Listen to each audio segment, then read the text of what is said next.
특별히 우리는 아는 것처럼 기도는 하늘의 복을 받는 통로라고 알고 있습니다.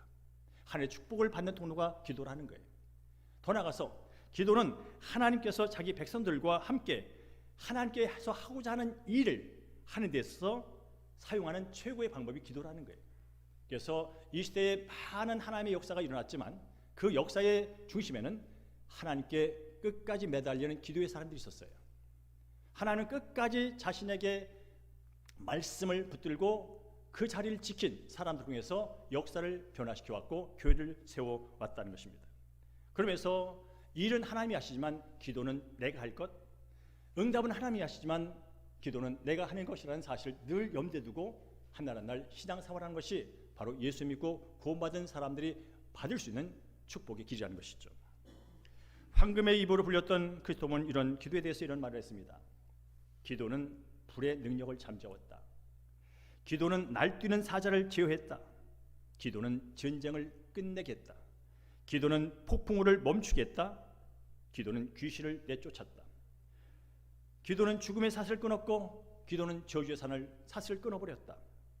기도는 천국의 문을 넓혔고 기도는 병마를 몰아냈고 도시를 멸망해서 구했다. 그리고 기도는 태양을 멈추게도 했다. 따라서 기도는 줄지 않는 보물이요 무한한 내장량을 자랑하는 광산이다. 기도는 무한한 복의 뿌리요 샘이요 어머니다라고 표현을 했습니다. 그렇습니다. 기도는 능력입니다. 기도는 무한한 내장량을 자랑하는 광산입니다. 그게 뭐냐면 하나님은 우리의 기도의 대상이신, 우리의 기도를 들으신 하나님은 이 땅을 창조하신 무한한 자원을 가지신 창조주 하나님이십니다. 그분의 하늘 창고에는 그분의 모든 지혜와 세상의 어떤 문제도 해결할 수 있는 모든 것이 그 은혜 창고 안에 들어있다면 우리는 기도를 통해서 그 무한한 하나님의 은혜 광산한 것을 내 것으로 만드는 것은 다른 방법이 없어요. 기도를 통하여 구하고 받는 것이라는 거죠. 그러면서 기도는 무한한 축복의 뿌리가 되는 것입니다. 기도하는 것 자체가 능력이기 때문에 능력이 아니고, 기도하는 사람이 능력이 있어서 능력이 아니고, 바로 기도를 들으시고 응답하시는 하나님이 천지 만물을 창조하신 능력자요, 그것을 아낌없이 내어주는 분이기 때문에 기도가 능력이 된다는 의미입니다. 오늘 사도 바울은 골로새 교회에 편지를 보내면서 마무리에 기도를 계속하라고 명령합니다. 골로새서는 4장밖에 없습니다. 첫 장 앞부분에는 예수 그리스도에 대한 기독론을 말해요. 예수가 어떤 분인지, 그리고 예수 믿는 사람들이 어떤 삶을 살아야 되는지, 그리고 이제 마지막 부분에, 편지 마지막 부분에 첫 줄을 쓰는데 그렇게 말합니다. 기도를 계속하고 기도하라고. 우리 함께 다시 한번 오늘 본 말씀을 읽도록 하겠습니다. 시작. 기도를 계속하고 기도에 감사함으로 깨어있으라. 또한 우리를 위하여 기도하되 하나님이 전도할 문을 우리에게 열어주사 그리스도의 비밀을 말하게 하시기를 구하라. 내가 이 일 때문에 매임을 당하노라. 그리하면 내가 마땅히 할 말로서 이 비밀을 나타내리라고 말합니다. 이 2절과 4절에 기도와 관련된 단어가 4번 나옵니다. 기도를 계속해라. 기도에 감사함으로 깨어있으라. 우리를 위하여 기도해라. 전도의 문이 열리도록, 그래서 우리가 복음의 비밀을 전할 수 있도록 구해라 라고 이 3절의 기도에 관련된 단어를 4번 씁니다. 뭔가를 반복한다는 것은 강조하는 것입니다. 뭔가를 반복하는 건 중요하다는 뜻입니다. 그럼 왜 사도 바울은 이 골로새 교회에 보내는 편지 마지막 부분에 기도를 계속하라고 기도를 요청했을까요? 이유는 단순합니다. 예수 믿고 구원받은 사람들의 신앙생활을 위해서나, 예수 믿고 구원받은 사람들이 세상에 나가서 승리의 삶을 위해서나, 예수 믿는 사람들이 사명을 받아 복음을 전하는 데 있어서 기도가 중요하기 때문에 그렇다는 것입니다.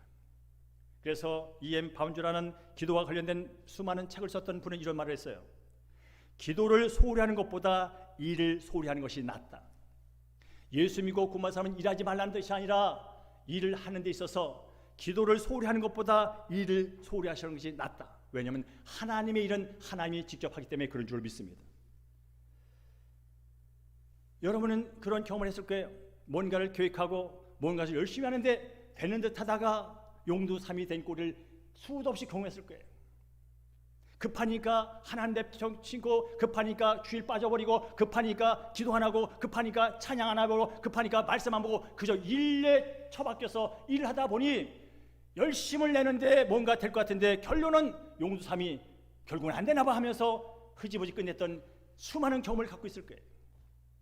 안 될수록 주님의 지혜를 구하고 힘들수록 주의 능력을 구해야 됨에도 불구하고 여전히 내 가진 지식과 경험과 내 열심을 가지고 뭔가를 돌파해 보려고 애썼지만 결국은 용두삼이.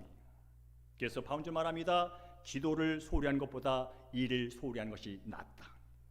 나의 지혜보다 하나님의 지혜는 무궁하며 나의 능력보다 하나님의 능력은 무한하며 그리고 하나님의 뜻은 하나님이 이루신다면 우리가 할 것은 바로 그분의 은혜를 구하며 그분의 지혜를 구하며 그분의 능력을 구하고 그분의 뜻을 구하며 들은 대로 받은 대로 한 발 한 발 뛰다 보면 그분이 내 발을 통하여 이루시고 그분이 내 손을 이루시고 내 손을 통하여 이루시고 그분이 내 삶을 통하여 그분의 영광을 나타내실 때 그러니 기도를 소홀히 하는 것보다 일을 소홀히 하는 것이 유익이다라고 말씀했다면 저는 예수를 믿는 사람으로서 이 말에 전적으로 동의를 합니다. 뿐만 아니라 사도 바울은 오늘 기도를 요청하면서 이렇게 말합니다. 전도의 문이 열리도록 기도해 주세요. 우리가 하고 있는 지금 전도 사역의 문이 잘 열려서 열매 맺도록 기도를 부탁합니다라고 이렇게 요청을 하고 있는 것을 보게 됩니다. 왜 사도 바울은 전도의 문이 열리도록 기도를 요청할까요? 바로 전도는 하나님이 하시는 일이기 때문에 그렇습니다. 전도는 하나님이 처음부터 계획하시고 선교는 하나님께서 처음부터 계획하시고 그 독생자들을 통하여 전도의 길을 열어놓으시고 성령을 통하여 직접 하시는 일이기 때문에 우리가 할 것은 기도입니다. 2000년의 교회나 62년에 세워진 대형교회나 앞으로 주님이 오실 때까지 세워질 모든 교회의 존재의 목적은 영혼 구원. 하나님 없이 내가 주인 되어 살다가 영원한 지옥으로 갈 인생들을 주께로 돌이키는 그 놀라운 복음 전파 사역, 이것이 존재의 목적이라면 이 존재의 목적을 우리가 인정하고 수행하는 데 있어서 가장 우선적으로 해야 할 것이 기도. 왜냐하면 전도는 하나님의 일, 왜냐하면 전도는 하나님의 능력으로 되는 것 때문에 그렇다는 말씀입니다. 여러분께서도 여기에 대신자 이름을 정했지만 이게 쉽게 되리라고 생각하고 적은 사람이 별로 없을 거예요. 왜냐하면 여러분 알아요. 사탄의 권세에 눌려있는 저 사람이 자신의 죄를 깨닫고 내가 하나님을 믿지 않은 것이 진짜 죄였구나를 인정하고 하나님께 돌아온다는 일은 단순히 말 몇 마디로 되는 일이 아니라는 사실을, 단순히 내가 자존심을 구기면서 가서 뭔가를 섬겨주고 선물을 주고 그러고 쉽게 될 일이 아니라는 사실을. 그래서 사도 바울은 이렇게 말을 했습니다. 고린도서 2장 4절을 함께 읽습니다. 시작. 내 말과 내 전도함이 설득 있는 지혜의 말로 하지 아니하고 다만 성령의 나타나심과 능력으로 하였다라고 말합니다. 사도 바울은 교회사에 있어서 그야말로 최고의 전도자입니다. 수많은 사람을 주님께로 인도했습니다. 수많은 교회를 세웠습니다. 그래서 말합니다. 와, 사도 바울은 대단해. 어떻게 그렇게 머리가 좋아? 어떻게 그렇게 능력이 있어? 어떻게 말을 잘했으면 사람이 왔겠어? 하면서 많은 사람이 그의 전도에 대해서 칭찬을 했지만 그는 말합니다. 내가 이렇게 전도를 하여 수많은 사람을 주께 인도하고 교회를 개척하여 세운 것은 나의 말 때문이 아닙니다. 나의 지혜 때문이 아닙니다. 나의 능력 때문이 아닙니다. 나의 잘난 때문이 아닙니다. 나의 열심 때문이 아닙니다. 성령의 나타나심과 성령의 능력 때문에 이 일이 이루어진 겁니다라고 고백을 하고 있다는 거예요. 그렇습니다. 전도는 하나님의 일입니다.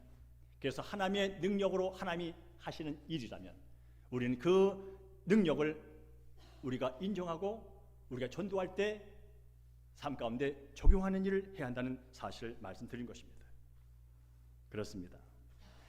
영혼군에 나서는 것은 영적인 전쟁터에 나와 있는 것이고 그것을 이길 수 있는 것은 마귀의 괴계를 이길 수 있는 것은 성령의 능력과 예수의 이름이라면 우리는 그것을 내 것으로 만들기 위하여 우선 기도에 힘써야 합니다. 그리고 서로 그 능력을 갖도록 중보 기도를 해줘야 합니다. 그래서 사도 바울이 기도를 요청할 때 전도의 문이 열리도록 기도해줘라. 성령의 능력으로 그 일을 감당할 수 있도록 우리에게 성령의 나타나심과 기름 부음이 계속 일어나도록 우리를 위해 기도해줘 라고 중보 기도를 요청한 것입니다. 그렇습니다. 예수님께서도 이제 십자가 사역을 마치시고 부활하신 후에 이제 승천하기 전에 제자들에게 지상 명령을 말씀하십니다. 가서 제자를 삼어라. 온 천에 다니면서 복음을 전파해라. 네가 나를 사랑하니 그럼 내 양을 쳐 라면서 지상 명령, 세상에 나가서 복음 전파할 것을 말씀하십니다. 그런데 말씀합니다. 지금 내 명령 들었다고 당장 뛰쳐나가지 마라. 위로부터 능력이 임할 때까지 능력을 받은 다음에 나가. 몇 날이 못 돼서 이제 너희들에게 성령으로 세례를 받는 일이 일어나게 될 거야. 요한을 통해서 물세례를 받았지만 그것만 갖고는 안 돼. 바로 내가 주는 성령의 능력 세례, 성령 세례를 받을 때까지 모여 있어 라고 예수께서 말씀을 했습니다. 우리 함께 사도행전 1장 4절 5절을 함께 했습니다. 시작. 사도와 함께 모이사 그들에게 분부하여 이르시되 예루살렘을 떠나지 말고 내게서 들은 바 아버지께서 약속하신 것을 기다리라. 요한은 물로 세례를 베풀었으나 너는 몇 날이 못되어 성령으로 세례를 받으리라 라고 말씀했어요. 가서 제자 삼아라. 복음을 전하거라. 내가 세상 끝날까지 너와 함께 올 거다. 그러나 지금 나가면 안 돼. 위로부터 능력 받고 나가. 내가 약속한 성령 세례를 받고 나가. 그러면 모여서 그것이 임할 때까지 함께 기도해라고 말씀한 겁니다. 성령 세례는 바로 성령으로 거듭난 사람들이 다시 능력에 거하며 그 능력을 갖고 거룩한 삶을 살고 맡은 사명을 감당하게 주어지는 새로운 세례예요. 요한은 물로 세례를 줬어요. 지금도 물 세례는 목사들이 줘요. 그런 것은 내가 예수 믿고 구원받았다는 어떤 공표적인 의식으로서 하는 것이라면, 성령 세례는 성령으로 거듭난 사람들이 이제 성령을 능력을 갖고 의롭게 된 자로서 거룩하게 된 자로서 거룩한 삶을 살아내는 뿐만 아니라 더 나아가서 흑암의 권세에 눌려있는 자들을 주님께로 인도하기 위해 필요한 능력, 그래요 성령의 은사가 주어지고 성령의 능력이 주어지고 하는 그 세례를 받으라라고 말씀하고 있는 것입니다. 제자들은 이 말씀에 근거해서 기도를 했어요. 120명이 모여서 함께 약속한 성령을 받기 위해서 함께 기도에 힘썼어요. 그리고 그런 결과가 나타났죠. 사도행전 2장 1절과 4절입니다. 시작. 오순절 날이 이미 이름에 그들이 다 같이 한 곳에 모였더니 호련히 하늘로부터 급하고 강한 바람 같은 소리가 있어 그들이 앉은 온 집에 가득하며 마치 불의 혀처럼 갈라지는 것들이 그들에게 보여 각 사람 위에 하나씩 임하여 있더니 그들이 다 성령의 충만을 받고 성령이 말하게 하심을 따라 다른 언어로 말하기를 시작했다라고 말씀합니다. 예수님께서 가서 제자 삼아 온천에 다니면서 복음을 전파하거라. 그러나 위로부터 임하는 능력을 받을 때까지 기다려. 그 말씀에 순종하여 그들이 마가의 다락방에 모였습니다. 예수님의 부활과 승천을 본 사람들은 500여 명이 넘었지만 120명이 모였습니다. 예수의 말씀 붙들고 약속의 말씀 붙들고 주여 약속하신 성령 세례를 내게 주세요. 주여 약속하신 성령 세례를 내게 주세요. 라면서 10일간을 열흘간을 한 곳에서 모여서 기도를 시작합니다. 하루 했을 때 나타나지 않았어요. 이틀 했을 때 나타나지 않았어요. 3일 했을 때 나타나지 않았어요. 엘리야가 한 번 기도하고 밖에 나가고 두 번 기도하고 밖에 나간 것처럼 7이 되고 8이 되고 9이 돼도 성령님 하지 않았어요. 그는 낙심하지 않고 또 10일째 기도를 합니다. 약속하신 성령 세례를 부어주십시오. 그래야 그 능력을 갖고 주께서 명령하신 온천에 다니며 주의 복음을 전하기를 소망할진대 성령 세례를 부어주십시오라고 기도할 때 바로 오순절 기도한 지 10일째 예수님께서 사역을 하시고 떠나신 지 50일째 그때 놀라운 성령 세례를 받습니다. 각 사람 위에 불같은 불의 세례를 받습니다. 그래야 완전히 딴 사람이 됐습니다. 예수님께서 십자가 달려 들어갈 때 나는 저 예수 모른다고 도망갔던 그 제자들, 예수님이 버젓이 부활하여 못작을 보여주고만 그래도 의심하던 그 인생들이 성령을 받은 후에 완전히 딴 사람이 되어버렸습니다. 외적으로는 새로운 방언을 시작합니다. 그리고 나가서 밖에 나가서 예수 믿으세요 회개하고 돌이키십시오 라고 전함으로 인해서 수많은 사람들이 주님께 돌아오고 그렇게 교회가 시작이 되었고 그리고 부흥한 역사를 우리는 성령을 통해서 볼 수가 있습니다. 사랑하는 성도 여러분, 우리는 새생명 은혜잔치 여기 태신자 이름을 적고 이제 그 전도 일을 시작하고 있습니다. 앞서 말한 것처럼 이 전도 일은 영적인 전쟁입니다. 이쪽 편에 사탄의 권세에 눌려있는 사람들을 영원한 행복한 천국으로 옮기는 한나라 통치로 옮기는 엄청난 전쟁입니다. 그렇다면 우리는 어떻게 이 싸움을 이길 수 있을까요? 중요한 것은 이미 예수님께서 이 사탄의 권세를 2000년 이내 무력화시켰다, 힘을 빼버렸다. 그의 머리를 상해버렸다. 그리하여 예수 믿지 않는 사람 입장에서는 저 사탄의 권세가 무섭고 두렵고 떨리지만 이미 예수 믿고 예수의 생명을 가진 사람 입장에서는 아무것도 아닌 그런 상태를 이미 만들어놨다. 그러니 그 이름의 권세를 가지고 성령의 능력을 갖고 나가면 아무리 센 사탄일지라도 꼼짝없이 그 영혼으로부터 떠나는 놀라운 일이 일어나게 될 것이다.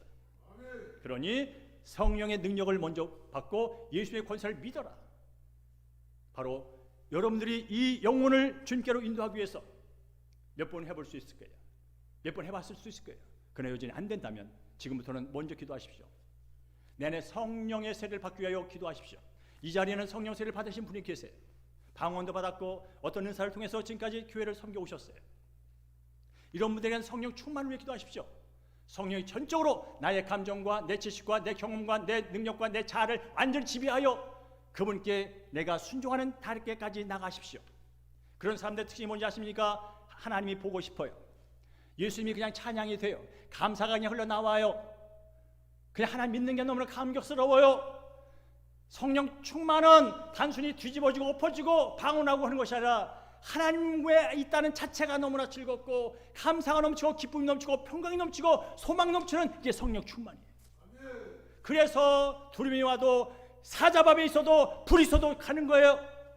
내 안에 그 불, 기쁨의 불, 평안의 불, 그 세상의 어떤 것도 막을 수 없는 그 불이 내 안에 있기 때문에 가는 이게 성령 충만이에요. 그러나 여전히 예수를 믿었지만 예수를 믿고 물세를 통하여 구원을 받았지만 성령 세례의 능력을 받지 못한 분이 있을 거예요. 그분들의 특징이 뭔지 아십니까? 어떤 때는 내가 왕, 어떤 때는 예수가 왕.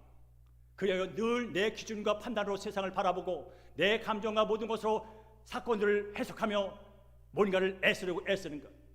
조금 어려워서 주님께 나와서 도와달라고 말하지만 응답이 늦으면 바로 실망하고 사라지는 그런 모습들. 예수 믿고 구원받은 거 맞아요. 그러나 성령의 능력과 성령 세례를 경험하지 못하면 여전히 내가 주인 되어서 종교 생활하는 것이 바로 그런 모습이에요. 그러나 어느 순간 성령께서 내게 임재하셔서 이미 오신 성령이 나의 모든 것을 주장하고 이끌 때 우리는 어떤 상황에서도 담대하게 예수를 말할 수 있고 어떤 암덩어리가 왔던 어떤 고난이 왔던 어떤 재정의 문제가 왔던 어떤 상황 속에서도 흔들리지 않고 한 날 한 날을 투벅투벅 걸어간다는 거예요.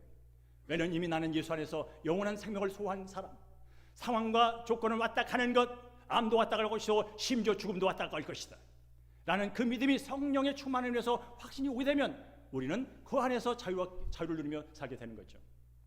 저는 바라기는 이번 기회에 여러분께서 한 영혼을 구원한 일에 열심을 내기 전에 정말로 내가 예수 안에서 구원받은 복음의 확신과 그리고 내 안에 와 계신 성령 앞에 여러분 자신을 내어드리며 하면서 성령이 이끌린 바로 말하고 성령이 이끌려 내가 기쁨이 넘치고 성령이 이끌린 바로서 평안을 누리는 그런 은혜를 맛보는 여러분 되기를 주님으로 축복합니다. 어느 회사를 경영하는 사장님이 계셨습니다. 그는 주일만 되면 교회에 와서 예배를 잘 드렸습니다. 사업이 잘 되기 기도도 많이 했습니다. 그러나 전도는 하지 못했습니다. 같이 일하는 직원들에게도 예수를 믿느냐고 교회를 다니냐고 한 번도 말해본 적이 없습니다. 그런 그 사장님이 어느 날 주일날 설교를 들었습니다. 누구나 전도할 수 있습니다. 누구나 성령 세례 받을 수 있습니다. 성령 세례 받으면 자유롭게 담대하게 예수를 전할 수 있습니다 라는 설교를 들었습니다. 그래 이 사장님이 마음을 먹었습니다. 그래 이번 기회에 나도 한번 성령 세례 받아서 전도 한번 해보자 하면서 성령 세례 달라고 성령님께 능력 달라고 예수님께서 약속하신 그 능력을 내게 달라고 기도를 했습니다. 그리고 다음날 월요일날 출근을 했습니다. 아침 일찍 출근하여 사무실에 앉았는데 가장 먼저 문을 열고 돌아온 직원이 비서였습니다. 그때 가만히 생각해 보니까 이 비서와 함께 수년을 일했는데 한 번도 내가 예수 믿는 내색도 안 했고 예수를 믿으라고 말한 적이 없어. 근데 그 순간 그 사장의 마음속에 이 비서에게 예수를 믿는지를 물어보고 싶은 마음이 들었어요. 그래서 그 사장은 비서에게 혹시 예수 믿나? 혹시 교회 다니나? 그렇게 물어봤어요. 그랬더니 이 비서가 이렇게 반응을 보입니다. 놀란 표정을 지으면서 아니 갑자기 이 아침에 왜 예수? 아니 갑자기 수년 동안, 십수년 동안 내게 한마디 없던 그 예수를 왜 지금 이 오래 아침에 갑자기 왜? 라고 질문을 한 거예요. 왜 지금 예수에 대해서 제게 말씀하십니까? 라고 하는 대답을 받았어요. 그때 이 사장은 이렇게 말했대죠. 예수 믿어야 구원받지. 예수 믿어야 천국 가지. 예수 믿어야 자유하지.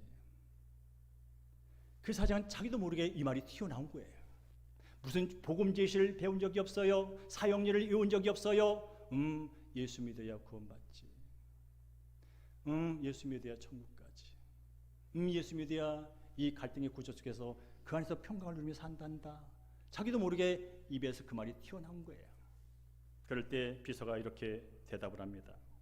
사장님, 제가 15년 동안 이 회사에서 사장님과 일을 했는데 사장님께서는 저한테 한 번도 예수를 믿으라는 말을 안 하셨어요. 저는 사장님이 주일 되면 교회 간다는 걸 알고 있었거든요.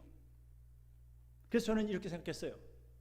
나 같은 사람은 예수 믿을 자격도 없는 사람인 것보다, 그러니 우리 사장이 나한테 예수 믿으라는 말을 안 하지. 그렇게 저는 15년을 살았습니다. 근데 어쨌거나 이 아침에 제게 예수 믿어야 구원받지, 예수 믿으라는 말이 그렇게 나쁘게 들지 않습니다. 제가 존경하는 사장님께서 믿는 예수, 저도 이번 기회에 한번 알아보겠습니다 라고 말했답니다. 여러분, 이것이 성령의 능력인 줄로 믿습니다. 예수 믿어야 구원받지, 예수 믿어야 구원받지. 기승전결 없어요. 논리적 합리적 없어요. 예수 믿어야 구원받지. 근데 이게 진리예요. 근데 이게 생명이에요. 다 모든 사람이 이 말씀 앞에 다 고꾸라진 거예요. 이 말씀 앞에 내 죄성을 보게 된 거예요. 이 말씀 앞에 내가 얼마나 고만한 인생인지, 연약한 인생을 이 말씀 앞에 다 본 거예요. 이 사장은 어떻게 말할지 몰랐어요.